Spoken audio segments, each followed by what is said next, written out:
이 시간 말씀에 조진성 목사입니다.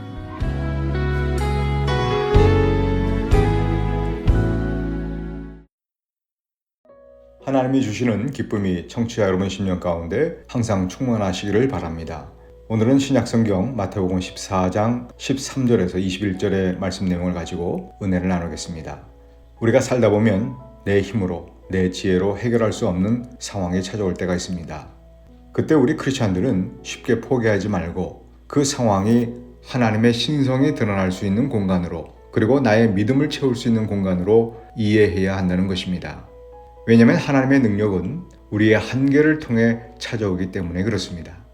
한 소년의 작은 도시락으로 5,000명 이상을 배불리 먹이시고 12광줄이나 남게 되는 이 오병이어의 기적 이야기는 오늘날 우리에게 찾아오는 한계적인 상황에서도 하나님의 신성이 드러날 수 있음에 근거가 되면서 또 큰 도전이 되는 그런 이야기입니다.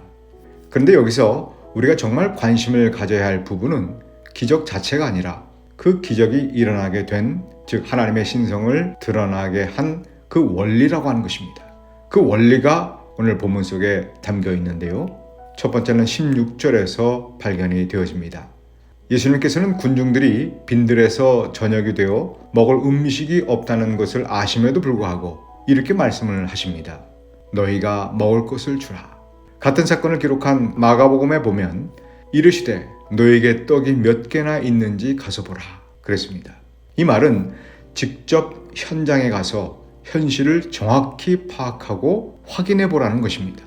그래서 그 파악한 현실, 즉 나의 힘과 나의 능력과 나의 지혜로서는 절대 해결할 수 없다는 사실을 진실로 마음에 인정을 하고 오라는 것입니다.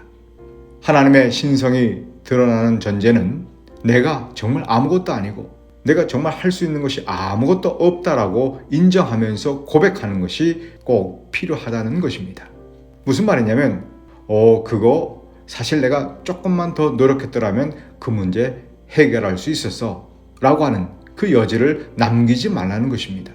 현실을 확인해 보니까, 또 나의 현 주소를 파악해 보니까 나는 아무것도 아니고 나는 아무것도 할 수 없음을 분명히 깨닫고 인정하면서, 때로는 하나님 앞에 정말 목 놓아 울면서 우리가 하나님 앞에 나아갈 때 하나님께서는 당신의 신성, 그 능력을 드러내시겠다는 것입니다.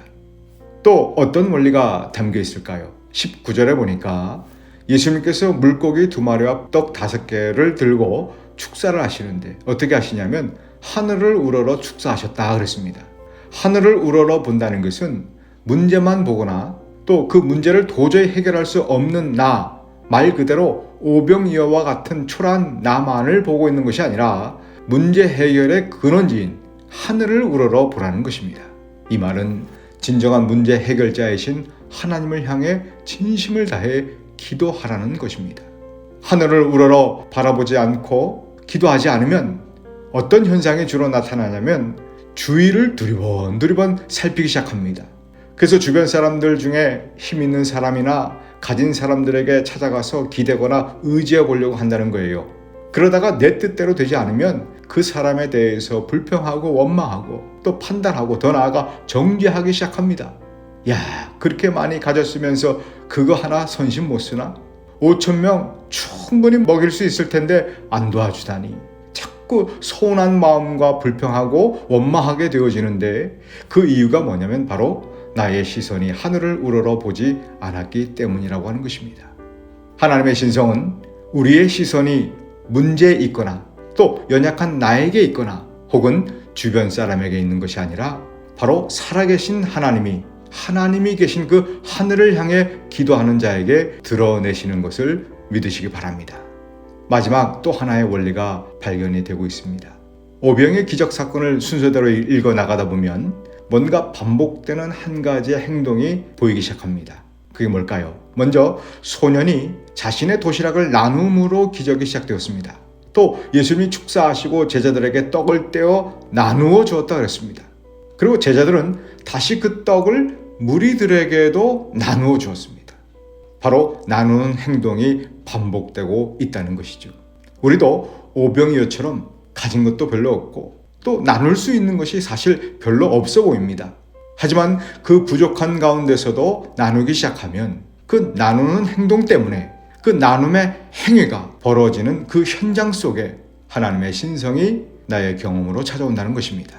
그리고요, 나누니까 하나님의 신성이 드러났다라고 하는 의미는 나누는 물질을 하나님께서 영원한 영적 가치로 업그레이드 해 주시겠다는 그런 뜻입니다. 다시 말해서 물질은 내가 쓰면 그냥 물질이 되지만 그게 나누어지면 하나님께서 하늘나라에 차곡차곡 쌓여지는 영원한 영적 가치로 바꾸어 주시겠다는 것입니다. 나누면 내 것을 더 풍성히 해 주시겠다라고 하는 이 신비한 경험이 우리의 물질관을 정말 새롭게 한다는 것입니다. 우리가 한계적인 상황을 만날 때 나는 아무것도 할 수 없고 아무것도 아니라고 고백하면서 또 주변을 둘러보기보다는 문제 해결의 근원지인 그 하늘을 우러러 진심을 다해 기도하면 또 비록 부족해도 나눌 수 있는 기회를 놓치지 말고 나눔을 실천함으로써 하나님의 신성을 풍성히 드러내는 복된 삶을 저와 여러분들이 살아가게 되시기를 우리 주님의 이름으로 축복합니다.